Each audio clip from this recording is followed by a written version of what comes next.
Hi, my name's Jonathan Hicks. I'm back at the Dice Cup, and this evening I'm joined by Mark. Clémence. And Dean.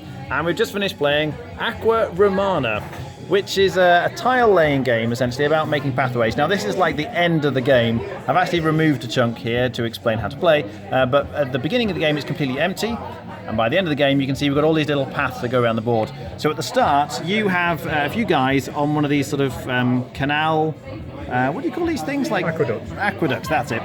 So they start here, and when it's your go, you pick one of your guys and you look sort of north, south, east, or west. So looking this way, I could see there's a straight piece here. If I go in the other direction, there's nothing. If I go up, there's a curvy piece. So if you can see a piece, you can then use that piece. So I then look, and there's a whole pile of tiles here. So I grab the corresponding piece, the one that matches that one, and then I stick it somewhere next to this guy. So I can put it like this, and then whenever you put it down, the guy moves as far as he can along the route. And then everyone else takes their turn, and when it comes back to me, I do the same thing. So again, I look at my guy, and I look at the various different routes, and this guy can now see that piece, which would be quite good for me. So I'm going to grab one of those, because if I put this here, not only does it help this guy, it also helps this guy. And as you can see, you're just trying to get your guys to go as far as possible, and eventually they're going to run into a dead end somewhere. So when they do run into a dead end, you count how many spaces, like how many tiles the route has managed to follow. So for example, Dean was over on this side, and I think he got one of his guys, you got quite far, didn't you, say to here. So if he got his guy, all the way to this one and then died somehow, you would count, so it would be 1, 2, 3, 4, 5, 6, 7, 8, and you take him and you pop him on the 8th spot. So in fact this Dean was red, so he goes in the 8th spot here. But if it's full, if there's no space there, then you kind of end up dropping to the previous one. But if that's full, you drop to the previous one. So you can actually, if you score it at the wrong time, you can end up getting very few points indeed. And this is just like your final score. You add up the points of all your different guys at the end, and most points wins. What do we think? Yeah, I liked it. We've already all said this many times before in this game. It feels very much like Metro. But Metro with another layer on top. Well, Metro is, I'm placing some tiles, and you've got the free placement. This, you're very much hamstrung by what you can see and do, and you can only place them that extends your own aqueduct. So you can't just do something by just going, I'm just going to put that straight in front of you and do it.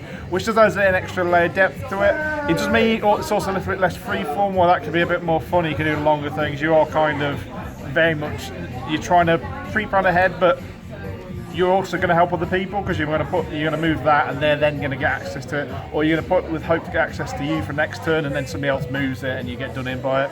But it's fun. It's very much a game of its time. Like, I'm assuming this was like mid 2000s to. It just feels like a game from 2005, 2010. It's fun. It's a kind of family, a slightly above family weight, but it is evil. Yeah. Clémence? C'est un bon jeu, mais un petit peu compliqué parce qu'on n'a pas toujours les pièces qu'on a envie.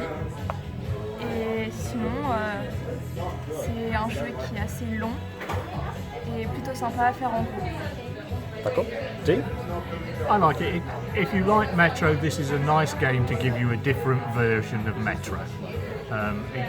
It's got a lot of the similarities, as Mark said, but I think it's got a lot of differences as well. I prefer it to Metro. I think it's got more gameplay to it than Metro has got.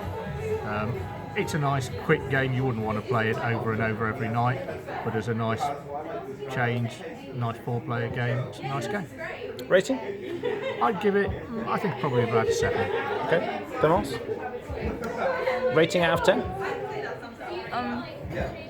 In French? Ah oui? I don't understand Un your nombre? question. Un nombre? Yeah. 9? Okay. Mark? I'd give it a 6.5, I think. All right.